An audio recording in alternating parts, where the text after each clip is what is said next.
తక్కువ ఉందా? ఏ లోన్ రావటం లేదా? అయితే వెంటనే ఆలస్యం చేయకుండా ఈ నెంబర్ కి కాల్ చేయండి.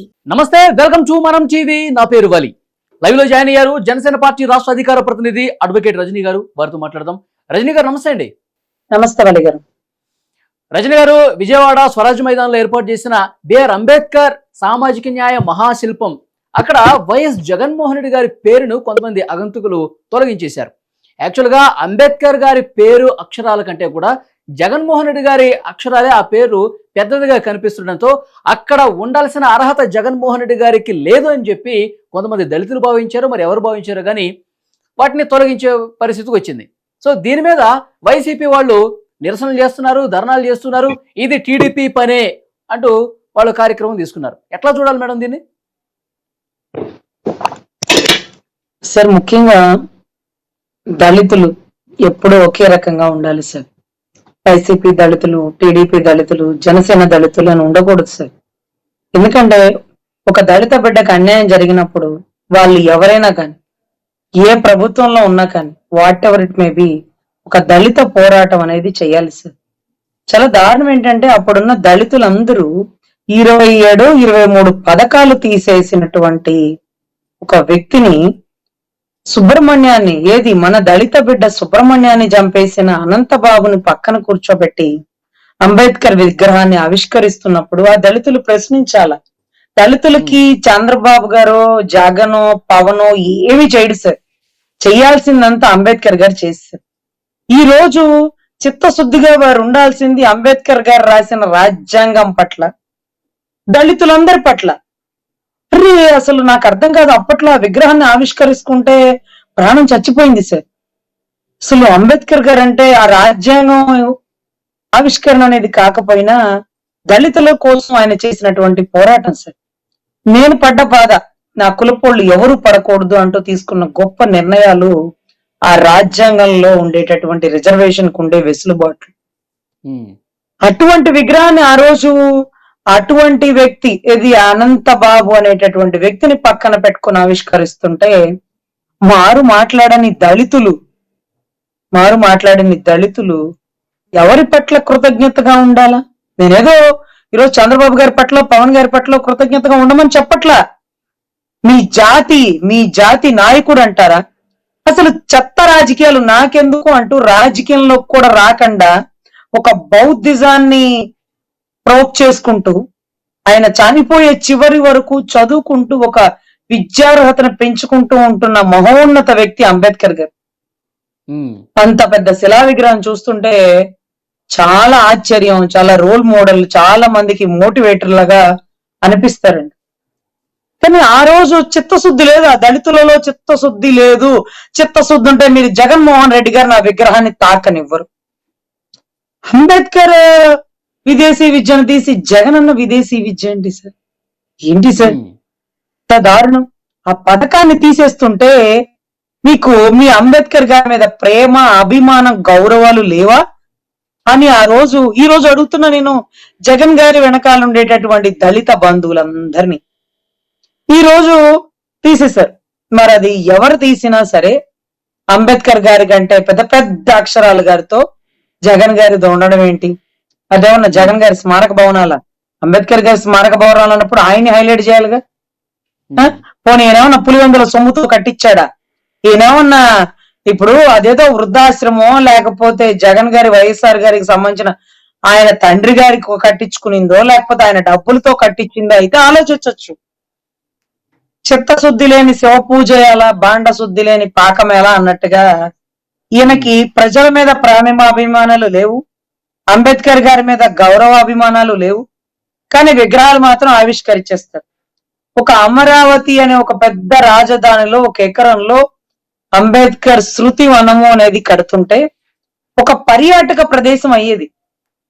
ఈరోజు విజయవాడ సెంటర్ లో ట్రాఫిక్ అంతర్యం కలుగుతూ ఎక్కడెక్కడ కార్ లాగాలి అని, కార్ లాగినా, బైక్ లాగినా లోపలికి వెళ్ళేటటువంటి అవకాశాలు చాలా అరుదుగా ఉంటది. అదేదో ఒక టూరిస్ట్ ప్లేస్ లాగా అయిపోయింది. సండే, సాటర్డే లోపలికి వెళ్ళి కాసేపు అవన్నీ తిరిగేసి చూడడానికి. అదే అండి అంబేద్కర్ గారు సాధించిన ఘనత, పురోగతి, ప్రగతి. పక్క దేశాలలో కూడా ఒక దళిత బిడ్డ పేరుతో కొన్ని విగ్రహాలు ఉన్నాయి అంటే అతను ఒక రోల్ మోడల్ లాంటి వ్యక్తిగా. మేడం, ఈ రోజు ఈ పేరు ఘటనలో తొలగించినందుకు అంబేద్కర్ గారి విగ్రహానికి ఎలాంటి హాని జరగలేదు, అంబేద్కర్ గారి పేరుకి ఎలాంటి హాని జరగలేదు. కానీ వైసీపీ వాళ్ళు ఇది అంబేద్కర్ మీద జరిగినటువంటి దాడి అని ప్రచారం చేస్తున్నారు. ఎట్లా చూడాలి? ఇది తెలుగుదేశం పార్టీ వాళ్ళే చేశారు, అంబేద్కర్ మీద దాడి చేశారు, అంబేద్కర్ విగ్రహ ధ్వంసం జరిగింది, ఇలాంటి వ్యాఖ్యలు చేస్తూ ఉన్నారు.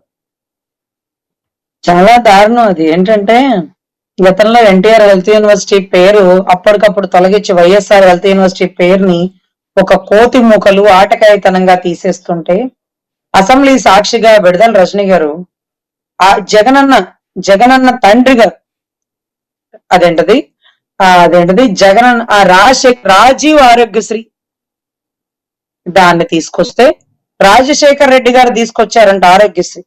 రాజశేఖర రెడ్డి గారు ఆరోగ్యశ్రీ ఇచ్చారు కాబట్టి, ఆయన స్వతహాగా డాక్టర్ కాబట్టి ఆయనకి గుర్తుగా కట్టించడం చేతగానటువంటి ఆ చెత్త ప్రభుత్వం ఎవరో కట్టించిన దానికి పేర్లు మార్చుకొని పేర్లు వేసుకునే దౌర్భాగ్యం. ఈ రోజు ఎవరు తొలగించారు? అంబేద్కర్ గారి మీద దాడి ఇంకోటి అని మాట్లాడుతుంటే విగ్రహాన్ని ఎప్పుడు చెక్కు చెదరనివ్వరు. చిత్తశుద్ధి లేని వైఎస్ఆర్ దళితులకి ఎర్రగొండపాలెంలో చొక్కాలిప్పుకున్నటువంటి దళిత మినిస్టర్ ఆదిమూల సురేష్ గారు సార్ చదువుకున్న వాళ్ళు గంతులు వేశారంటే ఒక ఆశ్చర్యం ఏముంటుందిలే అనుకోవచ్చు. చదువుకున్న వాళ్ళు, విజ్ఞత గల వాళ్ళు, మీరు చంద్రబాబు గారిని నిలదీయాల్సింది. కానీ చొక్కా పేరండి మీరు అనుకున్నారు అంటే ఏమన్నా హిందీ హీరోలో, తెలుగు హీరోలో, తమిళ హీరోలో అన్నట్టుగా మీరు మీ బాడీని జిమ్ బాడీ అని చూపించాలనుకుంటున్నారా? సిగ్గుగా అనిపించలేదా? మీ పదవి గురించి కూడా నేను మాట్లాడిన సార్, రాజకీయ నాయకులకి నేను కించిత్ మర్యాద కూడా ఇచ్చేది చాలా తక్కువ, కానీ చదువుకున్న వాడికి ఎక్కువ మర్యాద ఇస్తా. విద్యతో కూడిన వినయం వస్తుందట అని పుస్తకాల్లో చదువుకున్నా. వినయం లేని విద్య రాణించదు అంటే మీలాంటి వాళ్ళు. కొండేపిలో ఒక ఆడబిడ్డని ట్రాక్టర్తో, దళిత బిడ్డని ట్రాక్టర్తో తొక్కిస్తే లాయర్ రజనీ వెళ్ళి నడి రోడ్డు మీద ధర్నా చేసి కలెక్టర్ ఆఫీస్ ముట్టడి చేసి ఆ చనిపోయిన బిడ్డకి కారణమైన వాళ్ళు ట్రాక్టర్ తో ఎవరైతే తొక్కిచ్చారో వాళ్ళు గతంలో వైఎస్ఆర్సీపీ పార్టీ వారైనా సరే వారి మీద కేసు కట్టాలి, పోస్ట్ మార్టం ట్రాన్స్పరెంట్ గా నా ముందే చెయ్యాలి అంటూ ఇన్క్వెస్ట్ రిపోర్ట్ రాసిచ్చింది. అప్పుడు కూడా చంద్రబాబు గారు అతన్ని నక్క ఆనంద్ బాబు గారిని పంపించారు. కొండేపి ఎమ్మెల్యే బాల వీరాంజనేయులు గారు వచ్చారు. అదే కాకుండా ప్రతిపక్ష నాయకుడు ఏంటి ఒక 5 లక్షలు చెక్కు పంపించి నక్క ఆనంద్ బాబు గారితో ఆ బిడ్డకి ఇప్పించారు, ఆ ఆడబిడ్డ కుటుంబాలకి. సో నాకు అర్థం కాని విషయం ఏంటంటే ఈ రోజు దళితులకు జరిగిన అన్యాయం గురించి మాట్లాడండి సార్. సార్ విగ్రహాలు కట్టినంత మాత్రాన ఆ నాయకుడికి అది నివాళి కాదు సార్. ఆయన స్ఫూర్తి దదాయంలో అంటే ఆయన స్ఫూర్తితో మనం వెళ్ళాలి. ఆయన మనకు ఒక రోల్ మోడల్, ఒక ట్రెండ్ ని ఆయన సెట్ చేశాడు. ఆ ట్రెండ్ ని మనం ఫాలో అవ్వాలి. అదంతా వదిలేసి అంతెత్తు విగ్రహం కట్టాను, నాకు ఎంత ప్రేమ ఉందో తెలుసా, ఆ పేరు తీసేసి తన సొంత పేరు పెట్టుకున్నాడంటేనే అంబేద్కర్ పట్ల ఆయనకి ఎలాంటి చిత్తశుద్ధి ఉందో ఇక్కడ అర్థమవుతుంది కదా. అంబేద్కర్ ఆశయాలు ముందు తీసుకుపోయే దాంట్లో ఆయన ఏమాత్రం చిత్తశుద్ధిగా ఉన్నాడు అనేది దీన్ని బట్టి అర్థమవుతుంది. అలాగే కోడికత్తి శైలికి సంబంధించి దళిత యువకుడు అతనికి బెయిల్ రాకుండా అడ్డుకున్నాడు. ఇంతకుముందు మీరు చెప్పారు ఏదో ఎమ్మెల్సీ అనంతబాబు వ్యవహారం. ఇవన్నీ చూసిన తర్వాత అంబేద్కర్ మీద ఆయనకి ప్రేమ ఉందా లేదనేది చాలా స్పష్టంగా మనకు అర్థమవుతుంది. రజనీ గారు సార్ ఆయనకి ఎందుకు ఉంటుంది సార్? ఆయన ఏ కమ్యూనిటీ అని ఉంటుంది పోనీ అని అనుకుని పక్కన పెడదాం.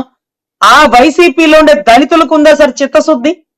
మీరు నిజంగా దళితులైతే మీరు అంబేద్కర్ ఇచ్చిన అవకాశాలను వాడుకుంటే ఈ రోజు కష్టపడి దళిత కులంలో ఒక బిడ్డ సుధాకర్ డాక్టర్ చదివి ప్రాణాలతో మేమెలా పోరాడతాం, మాకు కూడా మాస్కులు ఇవ్వాలి కదా అని అడిగితే నడి రోడ్డు మీద నరికి చంపితే వైసీపీలో ఉన్న దళితులకి చలనం లేదా సార్? ఒక వరప్రసాద్ లాంటి వ్యక్తికి శిరోమండలం చేశారు. ఇదిగోండి సార్ ఇసుకలో ఎలా జరుగుతుందని చెప్తే వాడు మీ దళితుడే కదా, అక్కడ మీకు చిత్తశుద్ధి లేదా సార్? ఈ రోజు ఒక దళిత బిడ్డని ట్రాక్టర్ తొక్కిస్తే లాయర్ రజనీ వెళ్ళిందే, మరి మీ దళితుడు ఒక్కడు రాలేదే? మీ సొక్కాలు ఇప్పుకున్నాడు మినిస్టర్ రాలేదే? అమర్నాథ్ గౌడ్కి అన్యాయం జరిగితే ఇంకొకళ్ళు రాలేదే? ఏంటి సార్ ఇది? ఈ రోజు సుబ్రహ్మణ్యం దళితుడు, ఇప్పుడు దళితులు ఓట్లేస్తే గెలవలేదా మీరు? అనంతబాబు కనీసం ఇలా చేస్తే డీజేలు పెట్టి జైల్లోంచి వెల్కమ్ చెప్పినటువంటి దౌర్భాగ్య పార్టీ వైఎస్ఆర్సీపీ పార్టీ. అతన్ని భుజం మీద చెయ్యి వేసి అతనితో అంబేద్కర్ బొమ్మని ఆవిష్కరించిన పార్టీ వైఎస్ఆర్సీపీ పార్టీ. కానీ వాడు వెదవే అనుకోండి, కానీ మన దళితుల బుద్ధి ఏమైంది? మన కులపులో ఒకరికి అన్యాయం జరుగుతుంది, వాడు టీడీపీ అయితేనేమి జనసేన అయితేనేమి, ఒక దళిత బిడ్డ అనే కనీసం చిత్తశుద్ధి లేదా? ఇప్పుడు కూటమి ప్రభుత్వం రన్ అవుతుంది. వైసీపీలో ఉండే దళితుడికి అన్యాయం జరిగినా సరే కూటమిలో ఉండే దళితులు ప్రశ్నించాలి. ఇది చిత్తశుద్ధి. ఎవడైతే మనకి ఎందుకు తప్పు చేస్తే తప్పని మాట్లాడండి, ఒకవేళ తప్పు చేస్తే అరెస్ట్ చేయండి, అంతేగాని గొడ్డల పేటుతో దాడి చేయకండి. పోయిన ప్రాణం తిరిగి రాదు, ప్రాణాలు తీసే హక్కు అధికారం మనకి లేదు అంటూ మాట్లాడాలి. సో ఇటువంటి పరిస్థితుల్లో సుబ్రహ్మణ్యానికి అన్యాయం జరిగిందా, డాక్టర్ సుధాకర్కి అన్యాయం జరిగిందా, కొండేపిలో ఒక ఆడబిడ్డని ట్రాక్టర్ తో తొక్కిచ్చారా, శిరోమండలం చేసిన వరప్రసాద్ పరిస్థితి ఏంటి, ఇవన్నీ కూడా దళితులు అందరూ ఒక తాటి మీదకి రండి సార్.